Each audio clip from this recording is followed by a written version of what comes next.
We are back with Right Time Radio, and I have got a huge surprise for everybody out there in what I call Radio Land. In our studio is my co-host, Sue Haas. Hi, everybody. I'm back. Who? Shut up, Tay. What is it about a pity and always showing up? I'm thrilled to have you back in the And studio. I thought they missed me. We Were you did. gone? Aw. I missed you terribly. I had nobody to pick on. I told her. Tay must have been miserable. Yeah. Kay was miserable. I told her, I said, you think you've been on vacation? Nah, Yeah. it could be lighter on you by any stretch. Trust No, me, it no. wasn't I know a me. vacation. Well, we're glad you're back. We're glad you got everything worked out, and God is good in that respect, All the time. isn't He? Yeah, we do that in church all the time. So, also, we have got in the studio via telephone. We have got one of our favorite authors, Jean Alfieri. Hello, Jean. Good morning, Jean. Good morning. Thank you both, and welcome back, Sue. Thank you. See, even she missed you. I missed you too, Jean. Of course I did. Thank you. Now, Jean, is this a new book? Has it been published yet? It is. It's a new book. It came out May 20th, Okay. so just a few days ago, and it was. I've been saving it for National Rescue Dog Day. Nice. And so that's why we released on May 20th. But it is really more of a, I think most people would consider it a fall type book because it is about spooky things and it's got pumpkins in it. But that all said, we know that kids, and I'll throw myself in that category, I love Me a too. spooky story. I love being scared any time of year. So Yes. it's good for anything. Absolutely. And of course, the star of the story is our little friend Zuggy the Pug, right? Yes, Zuggy is back. This is his 5th book. Awesome. Well, he's so prolific in his writing. Yes, I love Zuggy. And so you're going to He does share. better than me, I think. Yeah, I hear you. You're going to share a little bit of that story. Do you want to do that now? I'd love to. All sure. right. Take it away. So, thank you. This is a trilogy. So there are 3 stories within this book. The first one, Zuggy seeks shelter from a thunderstorm inside of a haunted barn where he finds himself face to face with the whispering ghost. And then, though he never wants to go back, he winds up at the old farm again and discovers the secrets of the haunted barn. And lastly, Zuggy tries to help the kids when they accept a dare to go at night to the old farm in Fright Night. That sounds fun. Okay, so here we go with the whispering ghost. Okay. There was talk around town about the red barn. Kids whispered of hauntings out at the old farm. Its color had faded, its boards had come loose. The ceiling had fallen where hens used to roost. Odd shadows and figures, mysterious sounds, trash cans toppled over and strewn all around. Zuggy trotted back home that crisp autumn day. He cut through the farm as the sun slipped away. Then came a cold drizzle, white clouds turned to gray. He was passing the barn and thought, should I stay? The rickety barn door swung loose from its hinge. The whole front was leaning. It made Zuggy cringe. He snuck in on tiptoe. Thick dust made him cough. He thought he heard scratching up in the dark loft. A crow in the rafters looked down from her nest. The bird glared at Zuggy like he was a pest. I'm escaping the storm and hoping to stay, Zuggy said to the bird. Would that be okay? It is far from okay, the crow squawked at him. She ruffled her feathers, all angry and grim. Drops of water sloshed down from the tattered roof. If only, thought Zuggy, my fur was rainproof. He looked around slowly. This place is scary. Spiders and cobwebs with legs long and hairy. A loud crack of thunder, he felt a cold draft. From the dark corner came a low, haunting laugh. The wind whistled outside. The day had grown dim. He had a strange feeling. The shadows watched him. A white, ghostly figure, its movement a blur, swooped down from the rafters and whisked through his fur. It swirled round the barn. It called him by name. Was this a weird trick or some twisted game? From behind a stall came a blood-curdling moan. Zuggy started to run. He had to get home. He knew in his heart as he flew through the door, he'd never lay paw in that barn anymore. Oh, that is great. That's awesome. I love Zuggy stories. Thank you. Oh, me too. She's forgot how to be a co-host. I forgot how to be. She's looking at me. Say something. She's giving you the motion, right? Yeah. We have hand signals and all kinds of stuff, and sometimes we just resort to punching each other. Yes, she knows that Lynn has punched me. Yes. We don't have violence here. Oh, I'm sorry. Not you can see. It was a punch of affection. There you go. I keep coming back. A love tap. Yes, a love tap. Yes. Exactly. Yes. Well, that was awesome. Okay, so that book came out May 20th, and it is actually a trilogy, but in one book, right? Correct, yes. All of the stories, the spooky stories, are in one book, and it's available on Amazon. That's in fact, great. right now, Lynn, Zuggy is doing a fundraiser with the Crohn's and Colitis Foundation Rocky Mountain chapter. Okay. And if anyone wants to participate in that, they can find it on the Crohn's and Colitis site. They can go to Zuggy the Pug on Facebook, and for $10 donation, they can get a book, and all of the proceeds go to Crohn's and Colitis Foundation. That's through Friday. Nice, through Thank Friday. you, Jean. Awesome. Yeah, that is great. You're going on a rescue later today, aren't you? We are. We're getting kittens today. We're taking kittens from Colorado Springs to Brighton. Okay. They're ringworm kitties, and they need treatment. And then I believe I'm bringing some bunnies back. So there aren't neat. any dogs in today's Yeah, agenda, and but the we've other- got kitties and rabbits. And the other day you had guinea pigs. Yes. Who would have thought? Guinea pigs. thought? We've got Never. a plethora of guinea pigs at the shelter. So, yes, they had to be transferred. Yeah, that's awesome. So you basically never know quite what you're going to pick up and bring back or take to or whatever. What a fun You're right. I don't know. hobby. It really is. It is. And I got to say, it's inspiring. It's where I get a lot of my ideas for characters and things in my stories, because they're just interesting characters to begin with. Yeah. Well, I really look forward to hearing a story about a guinea pig and Zuggy the Pug. Yeah. and I made the well, I went to the shelter just the other day. I was donating some things, and they had some kittens, also ringworm kittens. And as I was walking by, one of them looked at me and said, "Mama." Oh, no. And you went, no. So we will have to see about that, Yeah. because my two big boys, Spooky and Louie, Spooky loves everybody, but Louie doesn't want another kitty in the house. Ah, So we'll have to see how that goes. stubborn old goat. He is. All right, well, listen, let's break for commercial, and we will be back right after this with some more from Jean Alfieri. But first, we'd like to thank Harvest Connections for sponsoring our show, and we'll be back after this.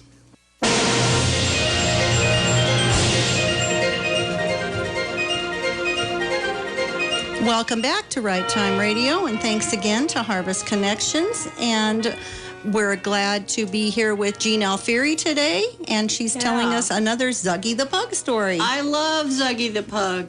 My grandkids love Zuggy the Pug. And you know, you and I talked about, because I've been doing that Dachshund mystery. We're like, I think we need a little pug to show up in one of our Dachshund mysteries. And cause trouble, right? There's got to be a good reason for the pug to show up. The pug's got to cause some trouble. That's what Absolutely. it should And then I figure they'll end up rehoming him or finding him a good permanent home, because it's just not going to work out between him and the dachshund. be. Right. There's many storylines that could take, for sure. That's true. So we need to do lunch sometime and discuss some of those.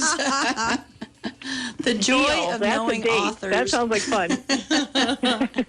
Yes. Well, Sue, we are so glad to have you back in the studio. I've always felt like I had an arm missing or something, not thank having you here. Thank you. It was a rough 3 months. Yeah. But you're back it's resolved, and I'm back and Yes. happy, and good. And so is everybody else. so is everybody else, at least in the moment. In the moment, yes, it's hard. But Jean, let me ask you something. This is the number one question that gets asked of me, so I'm going to ask it of you. Where do you find your inspiration? So So for me, it's daily life. I mean, there are many things that people can look to, right? And some people look into their family, their grandkids, are inspiring, or what they do for a living. And for me now, doing the rescues has been very inspiring, and it really offers me a lot of characters and thoughts along those lines. And it's been interesting, Lynn, because I've actually recently researched the difference between a story that's based on a true story and a story that's inspired by a true event. Yeah. And the difference between that, because really I draw from my own life, and I know other people have a fantastic imagination, not me so much. It all starts from something that's actually happened something for concrete. Yeah, I got to have something real to start with. Yeah, and that seems to be where my best stuff comes from. Another fellow children's writer has reached out to me recently and said, hey, do you want to do a collaboration? Well, I've never done a collaboration, and so I'm eager to do that. But that has been part of it too, because she has a cat story, and of course I gasped. Right, I'm like, cats. How am I supposed to write about cats? Yeah. But that's going to be the stretch. I think that will be what makes it, a challenge for me, is to look into a different character role and figure out what to do with that. Yeah, that's a good stretch of the mind. That's kind of how I'm doing with my cozy mysteries, because it's a totally different way of writing. So it's been a real exercise.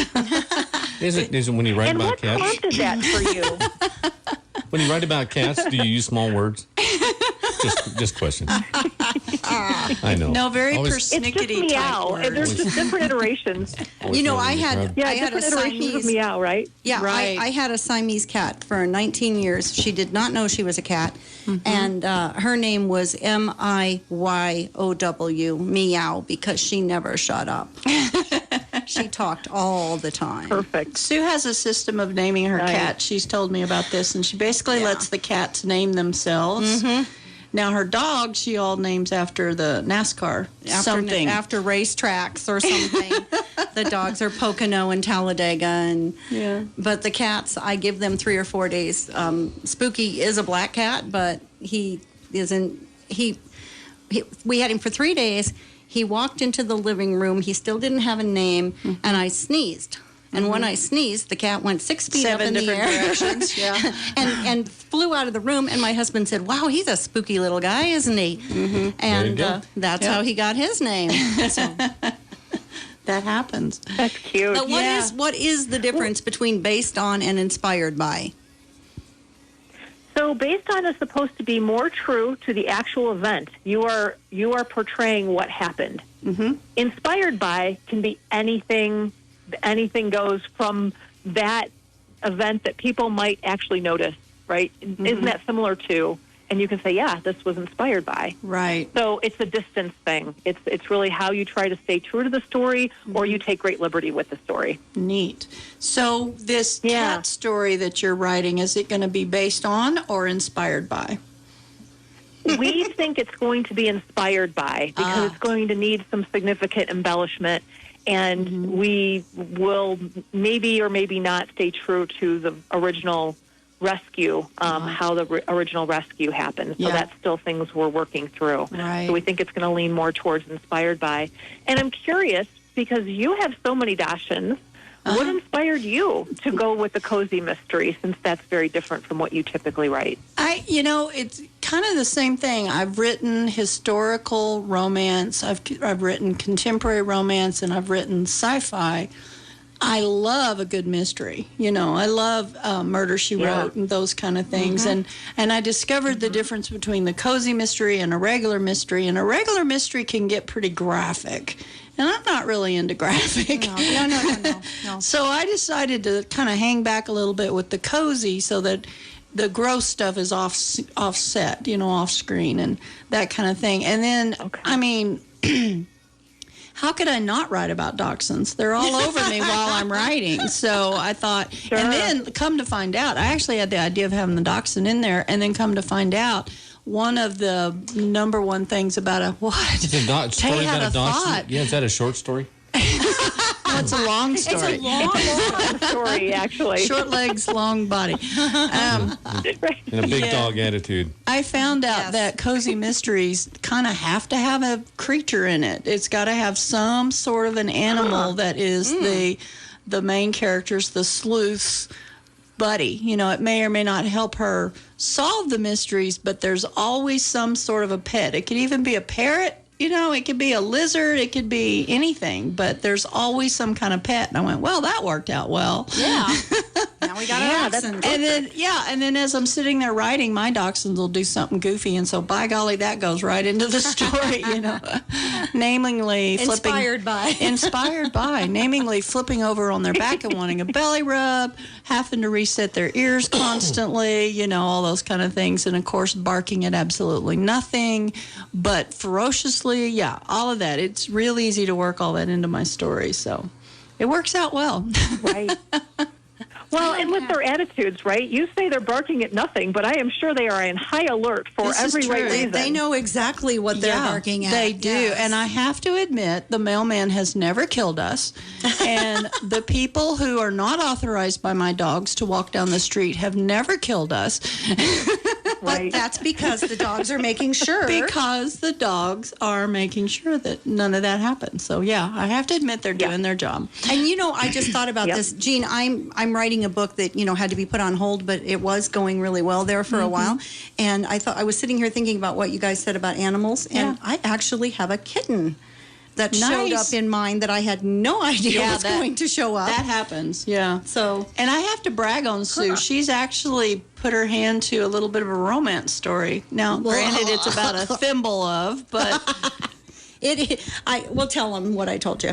Let's go to commercial and then let's tell them. Okay. That. Okay. So, sorry, got to stay off guard here. I think he's supposed to tell us when we go. Oh no, I let you guys kind of wing it. Yeah, Harvest Connections for sponsoring the show, and we'll be back after these commercials with more such interesting information from crazy writers. Could be.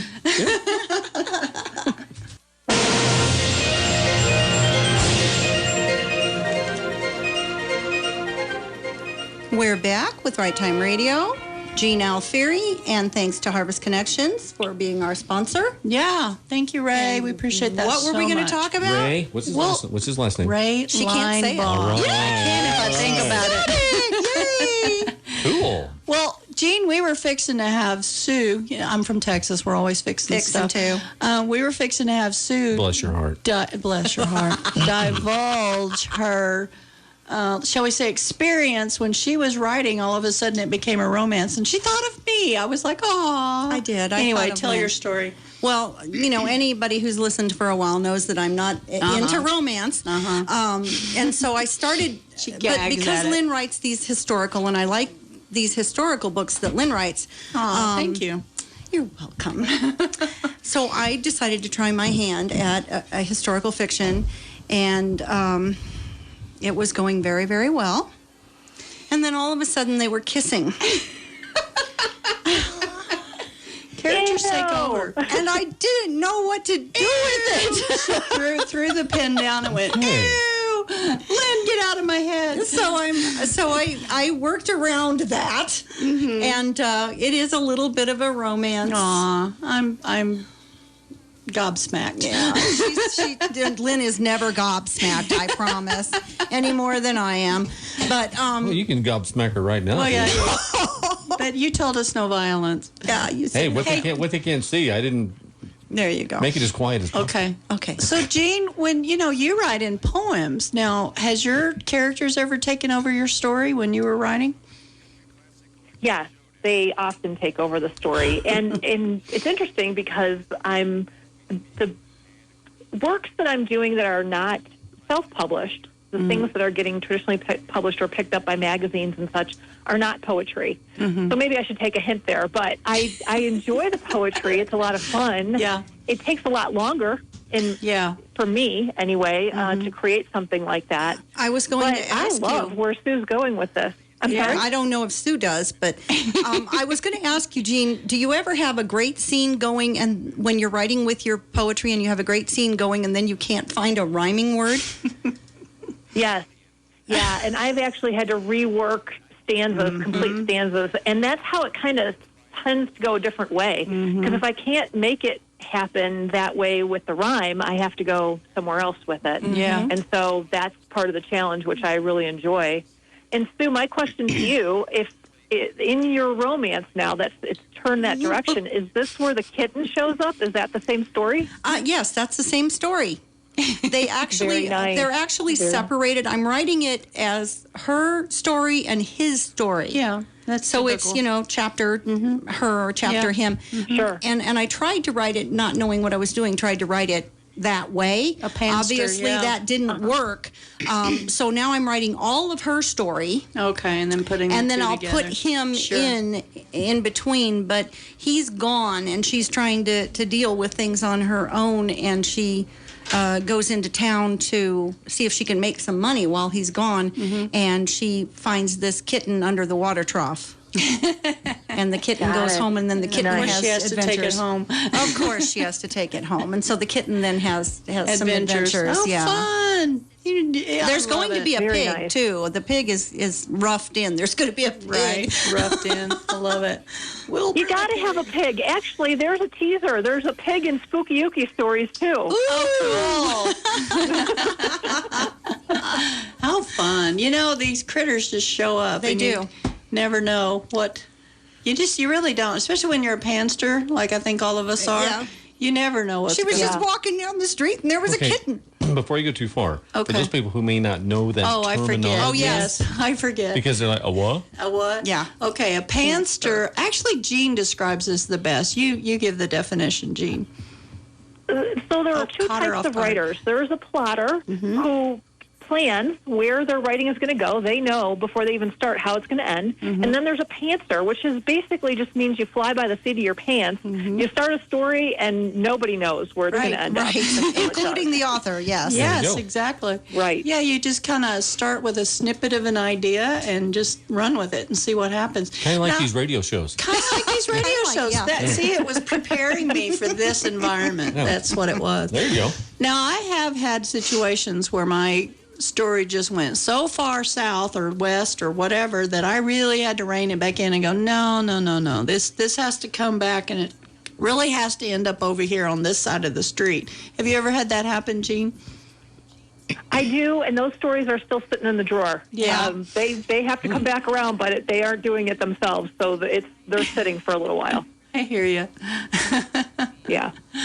I hear you. Have you ever had that happen, Miss Sue? No? She's just looking Well, at me. I have a lot of stuff in the drawer. No, but I mean, have you ever had a story just really take a curve No. and you're like, no, that's not going to work? 1 minute. No. Okay, if we have 1 minute left, Sue needs to make an announcement because you are back in town and you are back in active town. in everything you are active in, including the Rialto. So tell us what's happening. Okay, on June 5th, Saturday, June 5th at 7 o'clock, the Rialto is reopening with Fremont County Has Talent. Yay! And we have so far 23 acts. Whoa. Awesome. And, I don't count a final count until I have everybody's paperwork. But I have a really good variety. And one thing I really wanted to say is that one of our dancers is in the top 5 in the world Wow. in his age group. And he will be performing at Fremont County Has Talent. Is he a tap dancer? He is not a tap dancer. Okay, so it's not who I thought it John was. Shepard, I really miss you Yeah. not being here this year. I saw his mom the other day. Oh, that is so cool, though. I don't know if you've ever attended one of those, but they are phenomenal. It is so much fun to go to one of Yeah. those. I know you had standing room only that time I went. Yeah. So we are Awesome, limited. Yeah. Awesome. All right. Listen, thanks everybody for listening in to Right Time Radio. Jean, thank you for being Thank here. you, And Jean. Sue, I'm so happy to have you back. Yay. Bye, everybody. Bye. Thanks for having me, ladies. Yes.